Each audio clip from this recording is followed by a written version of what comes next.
ప్రయత్నం ఫలించలేదని చిరాగ్గా ఉందా సునంద?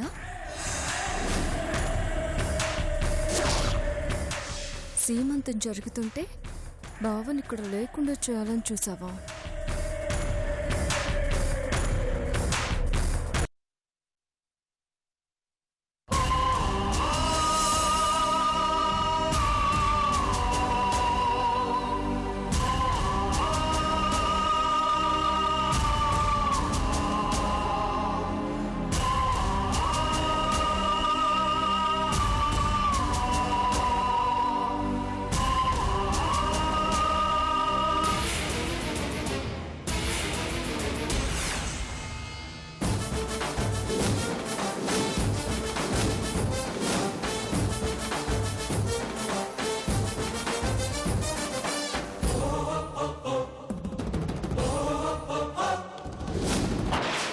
ఇదేగా నువ్వు ఎక్స్పెక్ట్ చేసింది?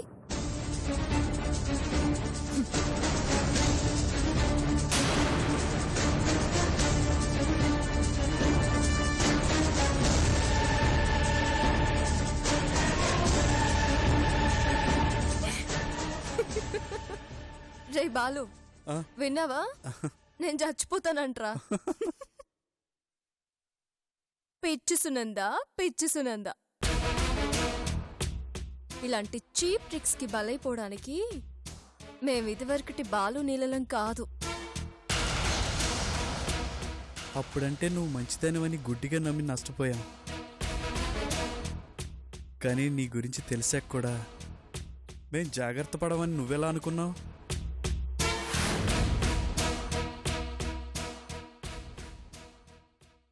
నువ్వు ఏదో రకంగా ఫంక్షన్ ని డిస్టర్బ్ చేస్తావని మేం ముందు నుంచే ఎక్స్పెక్ట్ చేశాం. అందుకే బాలు నీ ప్రతి కదలికని గమనిస్తూనే ఉన్నాడు.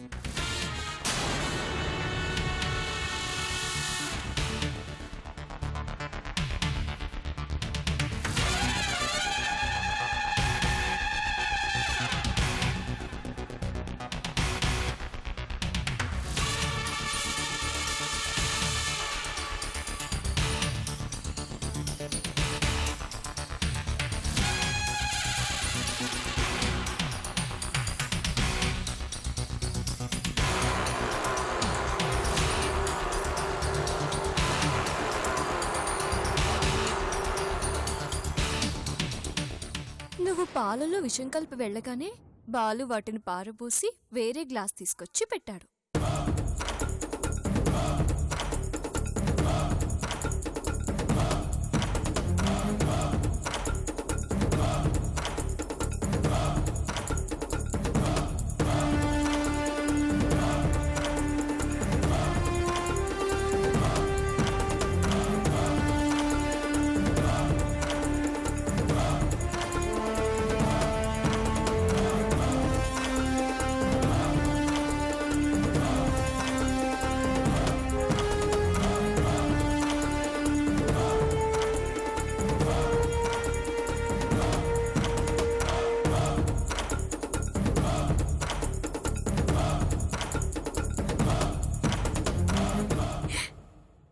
కాబట్టి నువ్వు ఎక్స్పెక్ట్ చేసినట్టు ఏది జరగదు.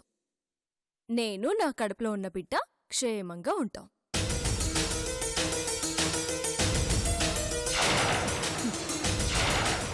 కానీ నువ్వు ఎక్స్పెక్ట్ చేయింది మాత్రం ఒకటి జరుగుతుంది. అదేంటో చెప్పనా? నన్ను చంపడానికి నువ్వు పాలలో విషం కలిపి వెళ్తే నిన్ను చంపడానికి మేం కూల్ డ్రింక్ లో విషం కలిపాం.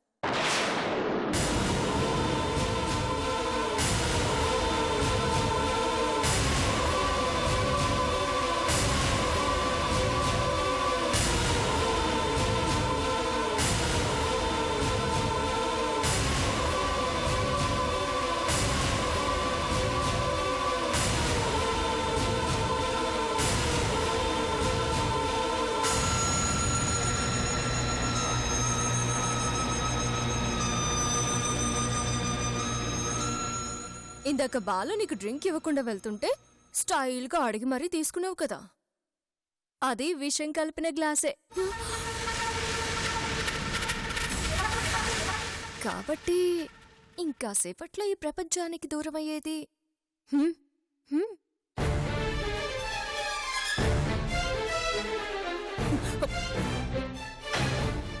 సునంద, ఆలస్యం చేయకు, వెళ్ళు.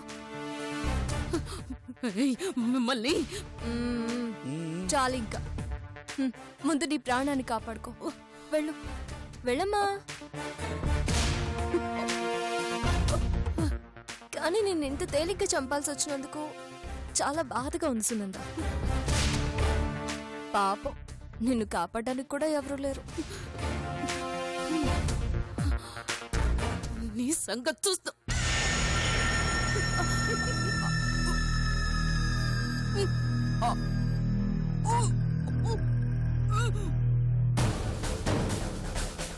సునంద గారు, సునంద గారు. ఇదేంటే ఈవిడ ఈ వయసులో వాంతి చేసుకుంటుంది? సునంద గారు, అదే అర్థం కావట్లేదు వదినా. చూడండి, అలాంటిది ఏమీ లేదు. ఏదో తిన్నదరక్క ఇలా జరిగింది. భవాని గారు, నాకేం కాలేదు. దయచేసి మీరందరూ వెళ్ళి భోంచేయండి.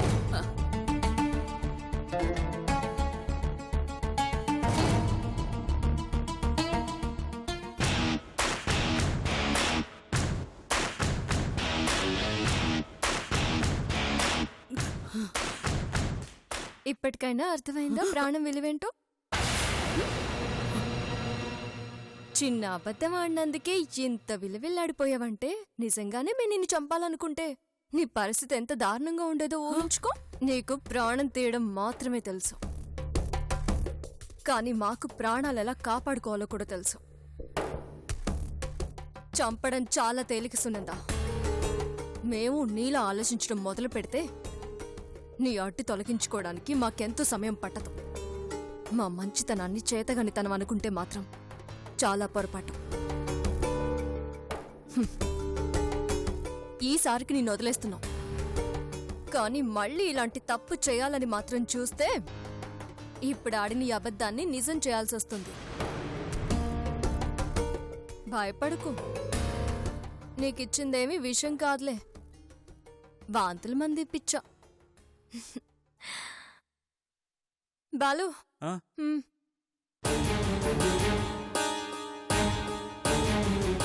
నువ్వెన్ని నీచపు ఆలోచనలు చేసినా నా నీలకి అండగా ఆ భగవంతుడున్నాడు. ఎప్పటికైనా సూర్యుని నీలని కలిపే తీరుతాడు. ఆ?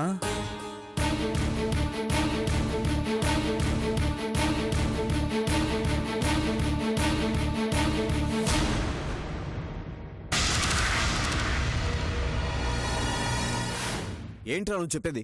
వైదేహిని పోలీసులు అరెస్ట్ చేశారా? అవును సుబ్బు,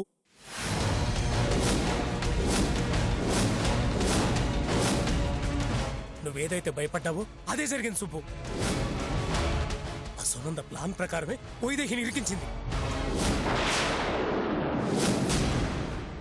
ఇన్ని రోజులు మనం ఆ హాస్పిటల్లో ఏదో కుట్ర జరుగుతుంది అనుకున్నాం కానీ అసలు ఆ హాస్పిటలే కుట్ర సుబ్బు. కిడ్నీల ఆపరేషన్ల పేరుతో పిల్లల కిడ్నీలు మాయించేశారు.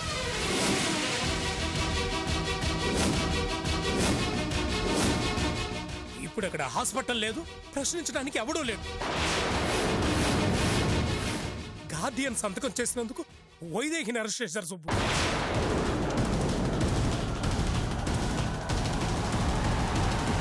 ఇప్పుడు ఆ ప్లాన్కు సంబంధించిన ఎవరో ఒకరు దొరికితే తప్ప వైదేహిని ఎవరూ కాపాడలేనంతగా ప్లాన్ చేసి సుబ్బా సునంద. జూనియర్ డాక్టర్లు ఎక్కడికి వెళ్ళిపోయారని మనం టెన్షన్ పడుతున్నాం కదా, ఇప్పుడు వాళ్ళు బతికే ఉన్నారని అనుమానం కలుగుతుంది.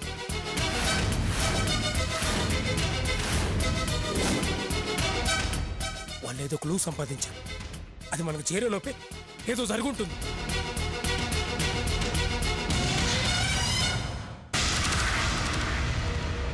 మనం కూడా ఏదో క్లూ సంపాదించకపోతే వైదేహికి శిక్ష తప్పదు సుబ్బు. వైదేహిని నుంచి శాశ్వతంగా దూరం చేస్తానన్న సునందన్న మాటల వెనకాల దాని ఉద్దేశం ఇదే అయి ఉంటుంది. దాన్ని వదలకూడదు సుబ్బు. ముందు మనం వైదేహిని కాపాడుకోవాలి రసతే.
చూడమ్మా, నిన్ను చూస్తుంటే కొట్టాలనిపించటం లేదు,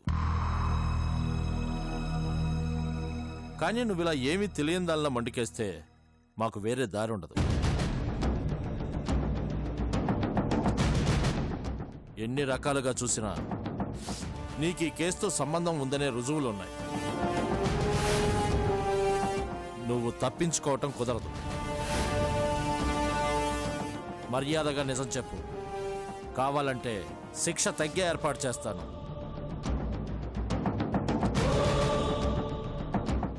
నన్ను దోషిని చేస్తూ మాట్లాడే మాటలే నాకు పెద్ద శిక్ష సార్. ఇదంతా నేను చేసుకున్న పాపమే. ఆ సుబ్బు నా జీవితంలోకి మళ్ళీ రావడమే ఎందుకు కారణం సార్. వాడే నన్ను తెలివిగా ఇందులో ఇరికించాడు. ప్లీజ్ సార్, నన్ను నమ్మండి సార్. చూడమ్మా, ఆ సుబ్బు గురించి మా వాళ్ళు ఎంక్వైరీ చేస్తున్నారు. అతని గురించి వదిలే. నీ ఫోన్కి వచ్చిన SMS మాట ఏంటి?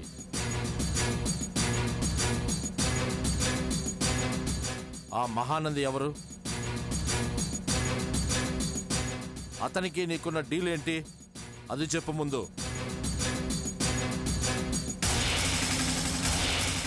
ఆ SMS అతను నాకెందుకు పంపించాడో నాకు తెలీదు సార్. అతనికి నాకు ఇంతకు ముందు ఎప్పుడు పరిచయం కూడా లేదు సార్. పిల్లల కోసం ఆసుపత్రికి వెళ్తే అక్కడ కలిశాడు.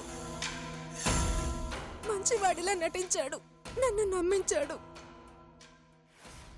అంతేకాని దీనికి నాకు ఏ సంబంధం లేదు సార్.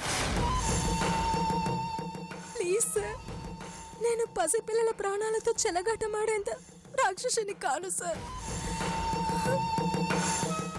మీకు దండం పెడతాను, నన్ను వదిలేయండి సార్. వాస్తవం చెప్పాను, ప్లీజ్ సార్. చూడమ్మా, ఇక్కడ వాస్తవానికి కూడా సాక్ష్యం కావాలి. ప్రస్తుతానికి ఈ కేసుని హ్యాండిల్ చేయటానికి మాకున్న ఒకే ఒక ఆధారం నువ్వు. పిల్లలకి స్వీట్స్ తినిపించింది నువ్వు, హాస్పిటల్కి తీసుకెళ్ళింది నువ్వు, ఆపరేషన్ చేయించింది నువ్వు, గార్డియన్గా సైన్ చేసింది నువ్వు. పైగా వీటికి తోడు ఈ SMS. ఇంకెలా నువ్వు నిర్దోషమని నమ్మమంటావు? చూడు, నీకు 2 రోజులు టైం ఇస్తున్నాను. మర్యాదగా నిజమేంటో చెప్తే శిక్ష తగ్గుతుంది. ఇలాగే మొండికేస్తే కోర్టులో ఈ సాక్ష్యంతో నీకు పడే శిక్షే పడుతుంది. ఇది ఖాయం. నేను చెప్పాల్సింది చెప్పాను, ఇక నీ ఇష్టం.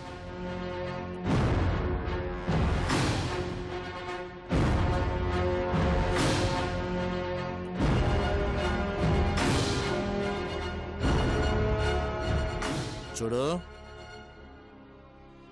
రేపొక్కరోజు ఆగుతా. నిజం చెప్పకపోతే మా పద్ధతిలో చెప్పిస్తా. పోలీసులకు నిజం చెప్పించడం చేత కాలేదు అని కోర్టులో అనుకోకూడదు కదా.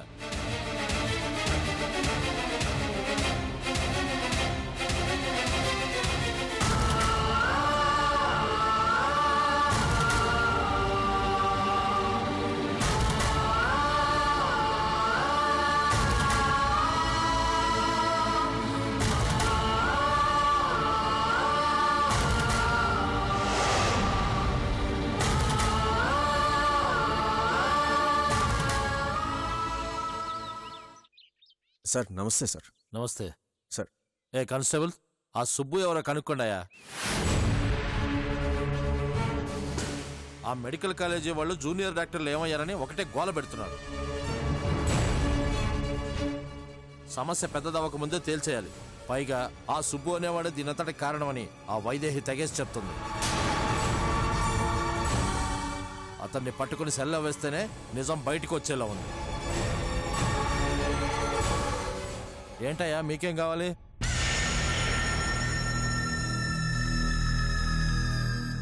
సార్ అది చెప్పండి, ఏం కావాలి? సార్ అది చెప్పండి. కుక్క పిల్ల పోయింది సార్. కుక్క పిల్ల పోయిందా? అవును సార్. ఇక్కడ మనుషులు చేస్తేనే దిక్కులేదు. ఏ సందులోనే ఎత్తుక్కోండి, పండి.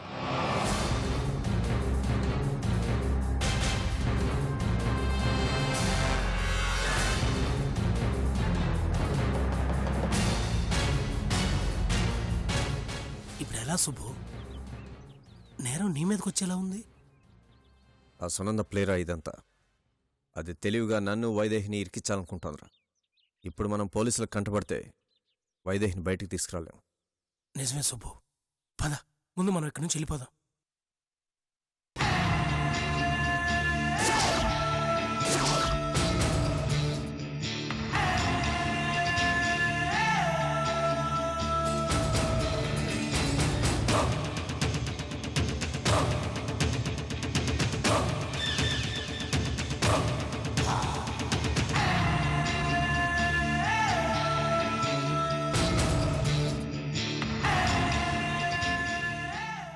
క్షణంలో తప్పించుకుని పోయినారు గదరా. మనం గనుక ఆ రోజు జానకిని వేసేసుంటే ఆ పెద్దిరెడ్డి కుమిరి కుమిరి ఏడ్చేవాడు. తన కుటుంబాన్ని కాపాడిన ఆ పిల్లని కాపాడలేకపోయానని అవమానంతో చచ్చుండేవాడు. అయ్యా, ఆ పెద్దిరెడ్డింట్లో పండగలా ఉందంటయ్యా. ఇన్ని రోజులు ఎవడో అనామకుడికిచ్చి తన కూతురు పెండి చేస్తాడని మనం అనుకున్నాం. కానీ ఆడు ఆ పెద్దిరెడ్డి మేనల్లుడంటయ్యా. ఏందిరా నువ్వనేది?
ఎవరు మీరు? మీ శ్రేయోభిలాషిని. అంటే అంటే మీకు కావలసిన దాన్ని, మీ అవసరం కోసం వచ్చిన దాన్ని, అలాగే మీ అవసరానికి ఉపయోగపడగలిగేదాన్ని. పెద్దిరెడ్డికి బంధువుని.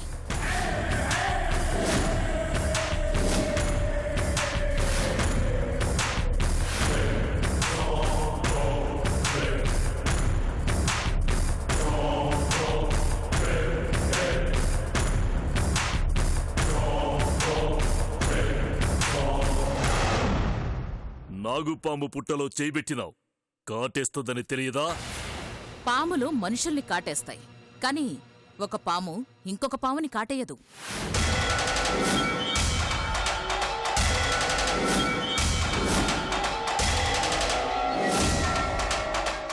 నేను పెద్దిరెడ్డి బంధువుని అన్నాను, కాని అతని కోసం ప్రాణాలిచ్చేంత అభిమానం ఉన్నదాన్ని కాదు.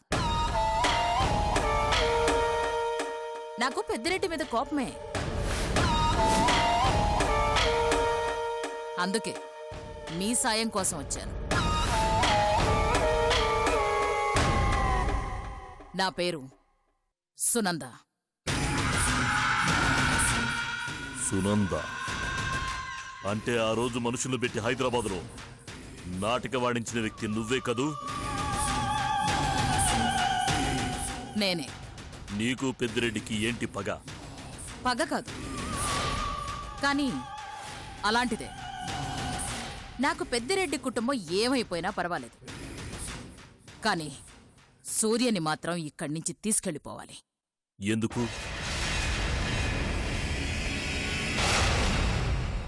ఎందుకు అని అడగడం ఈజీ, కానీ కారణం చెప్పడం అంటే చాలా టైం పడుతుంది. ఏం పర్లేదు, మాకు పని బాట ఏమీ లేదు. వింటాను, చెప్పు.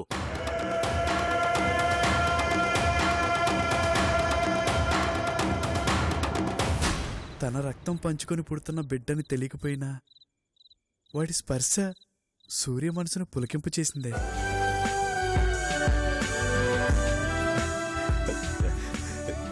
నాకు మీ ఇద్దరు ఒకటవుతారనిపిస్తుంది ఇలా.